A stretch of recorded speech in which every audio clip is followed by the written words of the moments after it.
Welcome to Peace, Love, Liberty Radio. Online at fppradio.com.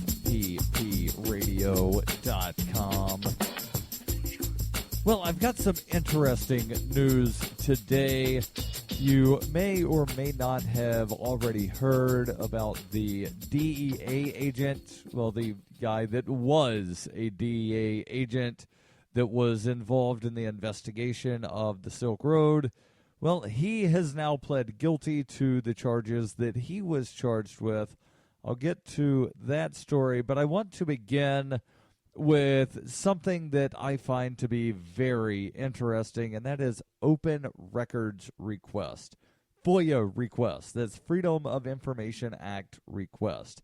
And the reason that I find these interesting is because a lot of times government agencies will try to hide or obfuscate certain information, and you have to file these requests to try to get the information. Sometimes you file the request and they say, well, we don't have any records that are related to this request. Or they will do something to where they just give you a whole bunch of information that's not related to the request, but then claim that it is their response. Or if you don't file the request properly, they will say, we are not obligated to answer this question.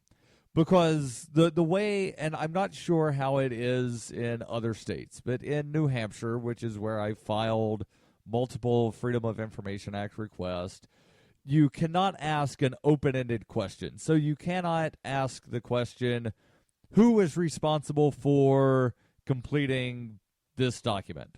Or who's responsible for making sure that this happens? You have to ask the question in a way that says, I want all of the records related to fill in the blank.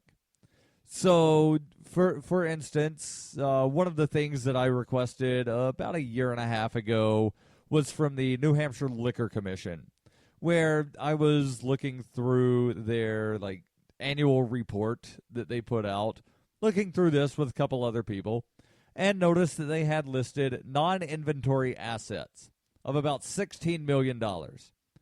So I began thinking, what do they have that's worth $16 million? Maybe it's vehicles, maybe it's buildings, whatever. But what do they have that's worth $16 million? So I filed a Freedom of Information request and wound up getting a response saying, we don't have a list of non-inventory assets. So my question now becomes, then how the hell do you know you've got $16 million worth of it? And I also asked for information about some of the buildings that they rent, specifically who do they rent from? And they said, we don't have that information. Really? You don't know who you're renting these pieces of property from? Some of the liquor stores in New Hampshire are in strip malls. And apparently the Liquor Commission has no clue who they write a check to every year or every month or however often it is that they pay their rent. They're like, we don't know. They also did not have some of the information on vehicles that I requested.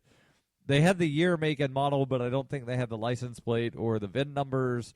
There was, a lot of information that I asked that one would think they would have, but they were like, oh, we don't have it. And there were documents related to ballistic engineered armored response counterattack trucks from the city of Concord, and somewhere else where I requested, they sent me very little information about how they came up with what they put in the request, and they're like, this is everything we have. Really? This is all you have? Nobody took notes during the meeting? They're like, nope, we have nothing. So anyway, I've got a story here from Tech Dirt. And apparently, someone had to go to court to figure out that a municipality cannot sue someone for filing a Freedom of Information Act request. One would think that that would just be common sense. You can make the request, we have the right to say no, or tell you that you didn't ask us the right question.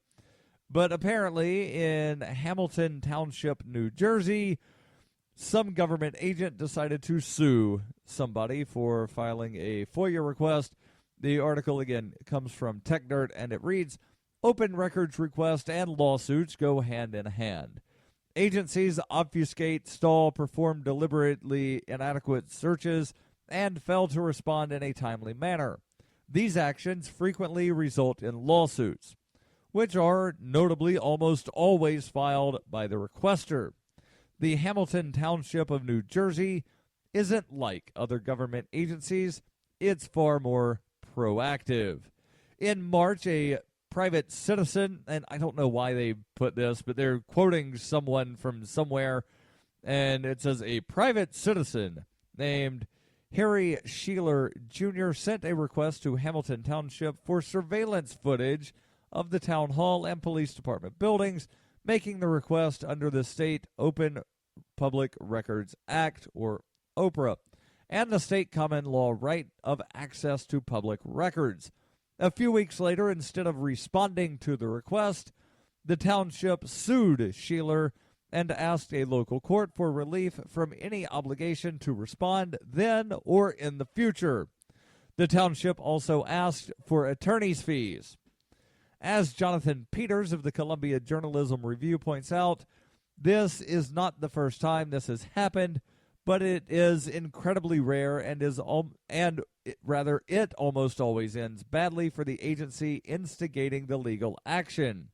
The case is no different, although it did manage to survive long enough for Sheeler to narrow his request in hopes of having the lawsuit dropped. The township was very persistent, unfortunately, but unfortunately for them, the presiding judge recognized how truly effed up it would be to allow this suit to continue or otherwise encourage government agencies to sue open records requesters. And again, they're quoting from someone, quote, "Sheeler asserts that the township has no authority to seek relief from the records request in court, that only the requester has such a right. Consequently, before reaching the merits of the request, the threshold issue that the court addresses in this opinion is whether a government agency, such as the plaintiff, may file a lawsuit against a person requesting public records, or whether the right to institute a lawsuit determining the validity of the request belongs solely to the requester. The court concludes that the right to bring the issue before the court belongs exclusively to the requester, not the government agency." TechDirt continues here. New Jersey's open records law, like those everywhere else in the U.S., provides for the filing of legal complaints against unresponsive government agencies. What the law does not provide for is the township's actions. In lieu of a response, it sought an injunction barring not only this request, but any future request for similar information by Sheeler. As the court points out, this is about as far removed from the intention of open records laws as anyone can get. Quote, "To allow a government agency to file a lawsuit against someone who has submitted a request for government records would undoubtedly have a chilling effect on those who desire to submit such a request, undercutting the public policy previously described." Stay tuned, there's a little bit more from this, as well as we'll get to that story about the former DEA agent who decided to plead guilty. The Doublespeak Dictionary by Leslie Starr O'Hara satirizes the marked difference between the ideal of we the people and the reality of we the elite, while offering an insightful glimpse into the clockworks of the totalitarian mind. Ever irreverent but never irrelevant, the Doublespeak Dictionary serves as a subversive and humorous but timely reminder that the emperor has no clothes. The Doublespeak Dictionary is available from Amazon.com and all major bookstores. ExpressCoin is the best choice for buying Bitcoin, Litecoin, Dogecoin, and more. ExpressCoin prides themselves on their customer service, so much so that the back end on the website should allow them to be even more focused on your needs. Get your cryptocurrencies with money order, check, wire transfer, or cash deposit. Get started at expresscoin.fppradio.com. That's expresscoin.fppradio.com. It is the year 91,001 BCE. Witness humanity's origins in Hyperchronius, a classic role-playing game for Windows PCs with a story like no other game before. A liberty-oriented experience that is not to be missed. Go to zog.ninja to get your copy of Hyperchronius today. Use the code FPP to get $1 off. Hyperchronius, zog.ninja, code FPP.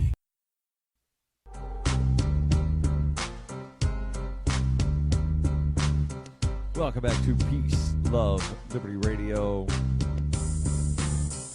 Online at fppradio.com. The article here from TechDirt, where, and this is something that is new to me. I never knew that a municipality had ever tried to sue somebody for filing a Freedom of Information Act request. But apparently it's happened. It's happened more than once, and it took a court to determine that, no, you can't do that. I'm reading from what I believe is an excerpt of the court ruling as reported by TechDirt. They write, and I'm going to back up a paragraph here. They write, and again, this is what I believe to be the court ruling. To allow a government agency to file a lawsuit against someone who has submitted a request for government records would undoubtedly have a chilling effect on those who desire to submit such a request, thus undercutting the public policy previously described. A government agency's lawsuit against document requesters subjects them to involuntary litigation with all of its concomitant financial, temporal, and emotional trimmings.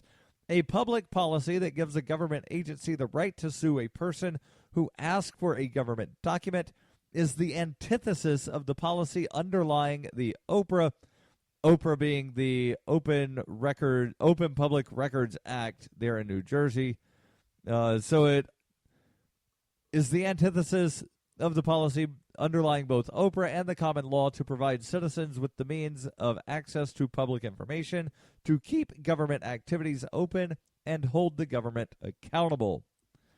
And now TechDirt continues. Now, not only has the temporary restraining order against Sheeler been lifted, but the township will be paying his legal fees as well. The court notes that not doing so would basically allow government agencies to trap citizens in chaotic battles against entities with almost inexhaustible resources.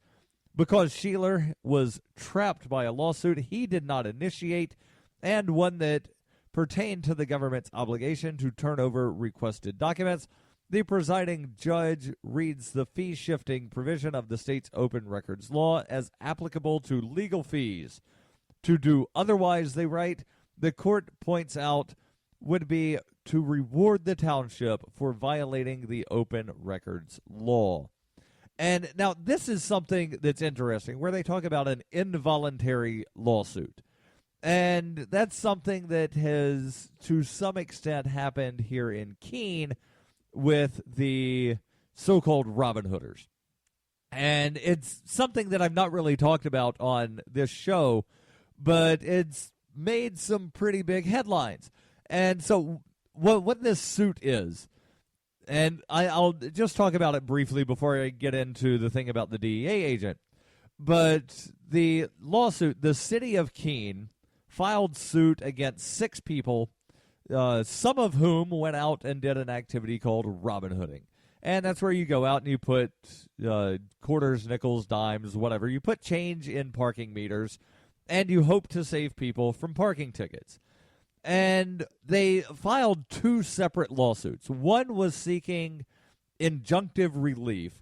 Basically, they wanted a floating buffer zone that was floating within 8 foot of wherever the parking enforcer happened to be at the time. They also then filed a second suit seeking monetary damages, claimed a civil conspiracy, and something else. And the initial court, the Superior Court in Cheshire County, New Hampshire, threw it all out. City of Keene said, screw this. We are appealing, going to the state Supreme Court. State Supreme Court partially agreed with the lower court, partially remanded back to the Superior Court. So what they remanded was telling the lower court, you must hear arguments on instituting a buffer zone. And you can't make a decision based solely on First Amendment. And that's very interesting and important because similar type of buffer zones have been ruled unconstitutional because of free speech. So what the court is going to have to do is at some point, if the city pushes it, they're going to have another hearing. And again, the people doing the Robin Hooding, they're out, and some of them don't even do this anymore. Some of them have never done this. They just happen to have been seen near somebody that was, and the city's like, oh, okay, we know who this guy is. Throw him in the lawsuit. So you've got 6 people who are thrown into this involuntary legal action, and luckily they were able to find a pro bono attorney, but who knows how much longer this is going to take. And I'm convinced that the city of Keene is going to keep pushing this and pushing this and pushing this until they can go no further. I'm convinced that they're going to try taking this all the way to the U.S. Supreme Court if they have to. So, again, I'm not giving the full story, and it would take hours upon hours to do so. But, I'll post a link to some of the more recent articles about the Robin Hood and the Supreme Court decision. And there was actually I think it was Today Show did an article or a news piece on the Robin Hooders just a couple of days ago. So I'll see if I can find that link, throw that in the show notes as well. But since we're kind of talking about, government screwing with people, let's now go ahead and jump over to the DEA agent story. So you may have recalled, or rather you may recall that I had talked previously about the Secret Service agent and the DEA agent that were involved in the Silk Road investigation that were charged with fraud, corruption, and a bunch of other things. Well, the Secret Service agent pled guilty a few weeks ago, and news came out yesterday that the former DEA agent has also pled guilty. The story here comes from UPI. They write, a former U.S. Drug Enforcement Administration agent pled guilty Wednesday to charges that he stole $200,000 in digital currency. Digital currency here is Bitcoin. And they mention it by name later on, but they use the term digital currency a couple times before calling it Bitcoin. So he stole $200,000 worth of Bitcoin, tried to sell law enforcement secrets, and this was all while he was investigating the Silk Road. Carl M. Force was the lead undercover agent with direct contact to Dread Pirate Roberts. The Dread Pirate Roberts, of course, and the claim here is that Dread Pirate Roberts and Ross Ulbricht are the same person. But, according to Ross Ulbricht and his attorney, Ross Ulbricht created the Silk Road, handed it over to someone else, and then retook control. He was brought back in, hey, Ross, we really need you to take this over. And Ross took it over, and then, boom, he gets arrested. So they say that Force had connections to Ross Ulbricht, who went by the name Dread Pirate Roberts.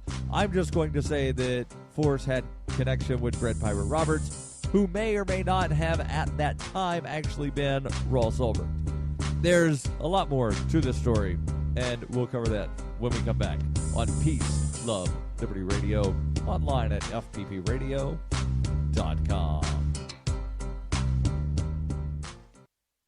Hey, this is Michael Dean from the Freedom Fiends radio show. I've been working with computer programmer Derek Slopey to create Fiend Phone. I'm using Fiend Phone right now to talk with and record one of my co-hosts in real time. Take it, Davi. Hey, this is Davi Barker, and I'm 1,000 miles away from Michael, but we sound like we're in the same room. We sure do, Davi. So, Davi, please tell the nice people more about Fiend Phone. Fiend Phone is free, open-source software that opens up a global world of possibilities for collaborative, high-quality remote voice media production, and I'm digging it. People can try the Windows beta version of FiendPhone right now at fiendphone.com. But we're also raising money to vastly improve FiendPhone and vastly improve independent talk media worldwide. So go to fiendphone.com to help out. Who will build the audio roads? We will, with your help. That's fiendphone.com. FEENPHONE.com. Foxtrot, Echo, November, phone.com. FiendPhone. I never knew remote audio could be this good. Bitcoin Not Bombs is a launching pad for nonprofits and social entrepreneurs into the financial freedom of the Bitcoin economy. Bitcoin Not Bombs offers premium publicity campaigns designed to facilitate an organization's adoption of Bitcoin as a payment system. Bitcoin Not Bombs is fully committed to being the hub of the nonprofit sector of the Bitcoin economy, maximizing the potential cross-promotion of all our clients and commercial partners. To learn more, visit bitcoinnotbombs.com.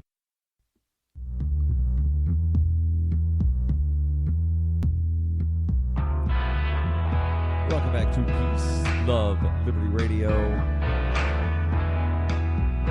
Online at fppradio.com. Now, I'll get back into this story in just a second. But first, I want to make sure that I tell you about Liberty.me. Liberty.me, it's kind of a social network. It's kind of a blog sort of site. It's kind of a bulletin board. It's kind of a Reddit type thing. It's all of that put into one site. So you've got the social networking aspect where you can post statuses, you can post photos, you can like things, you can comment. There's groups. There's also bulletin boards or forums, but it's basically a bulletin board sort of thing. There's also the publishing aspect where you can put up a blog on Liberty.me, and there's a section with free ebooks, there's audio, there's a whole lot more. It's all there, Liberty.me, and I thought that I had a promo code. I looked a couple days ago. The promo code that I have is no longer there. Hopefully, I'll get that back sometime soon. But Liberty.me, and one of the beautiful things about Liberty.me, you don't have to worry about the internet trolls, because internet trolls don't pay to be internet trolls. Like, obviously, they're paying, internet connectivity, but they're not paying a per-month fee to join a website to be an internet troll. So go to Liberty.me, sign up. It's only like $5 a month. Sign up, Liberty.me. I think you'll like it. So let me get back into the story from UPI. They write, the Justice Department said that Force, that's Carl Force, the former DEA agent, who went under the aliases Knob and French Maid during the investigation, offered to sell Dread Pirate Roberts fake driver's licenses and law enforcement secrets about the government's investigation into the Silk Road, and this was in exchange for more than $200,000 in digital currency called Bitcoin. So this tells me that, basically either the person writing this article doesn't really understand Bitcoin, or they're thinking that people reading will have no clue what Bitcoin is. Otherwise, they would have just used the term Bitcoin the first time they used digital currency. Force then deposited the Bitcoin into his personal wallets. Force pled guilty Wednesday to charges of money laundering, extortion, and obstruction of justice, and extortion in federal court in San Francisco. So the way they have this written, I'm not sure if he extorted someone in federal court or he pled to multiple things of extortion, because they've got extortion listed twice here. So let me read this again. Without the second and extortion.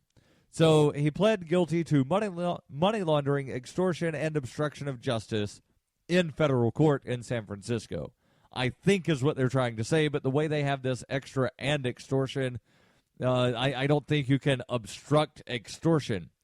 The article here continues. Assistant Attorney General Caldwell, they don't give a first name for Caldwell anywhere in this article, but Assistant Attorney General Caldwell said, quote, former DEA agent Carl Force crossed the line from enforcing the law to breaking it. Seduced by the perceived anonymity of virtual currency and the dark web, Force used invented online personas and encrypted messaging to fraudulently obtain Bitcoin worth hundreds of thousands of dollars from the government and investigative targets alike. Investigators said Force also admitted to signing a $240,000 contract with 20th Century Fox to assist in a movie about the Silk Road investigation without approval from the DEA.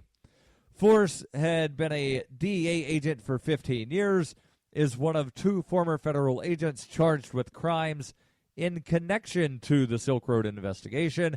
The other was Sean Bridges, a former Secret Service agent who had been accused of stealing more than $800,000 worth of Bitcoin. Prosecutors said Silk Road was an underground illegal marketplace that hosted millions of drugs. In May, Ross Ulbricht was sentenced to life in prison after he was convicted of running the site.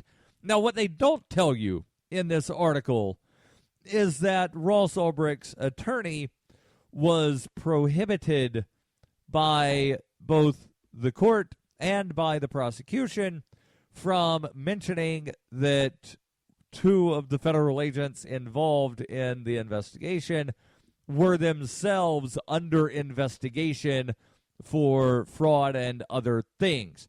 So hopefully the legal team for Ross Ulbricht will be able to show enough evidence to the judge to get a retrial, because there's definitely enough reasonable doubt here. At least if you're a thinking person, you will see that there's reasonable doubt here as to not only whether or not Ulbricht did the thing, but whether or not the investigation was conducted properly. Because you've got at least two federal agents.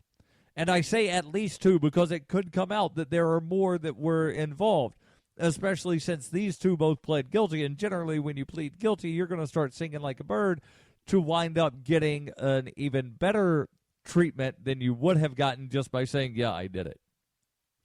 So it would not surprise me if there are more federal agents that wind up going down with this sinking ship because of their improper involvement with the investigation.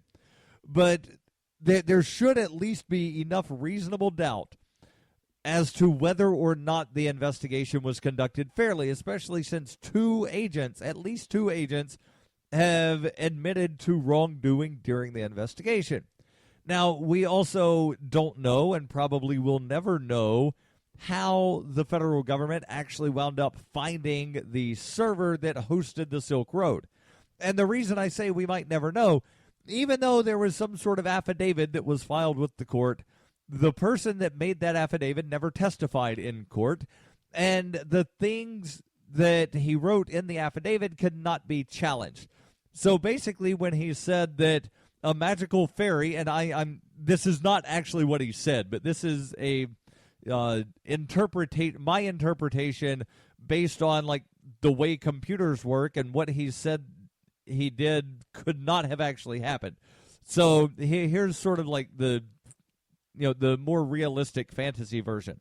A magical fairy came to me while I was sleeping and gave me the coordinates of where the server was. That's basically what he says, because he said, like, I went in and I typed this thing, basically trying to do a brute force attack, which is not allowed under the government's own rules, but, he tried that anyway, like brute force attack, and then it just magically showed me the IP address. And there's absolutely no way that could have happened.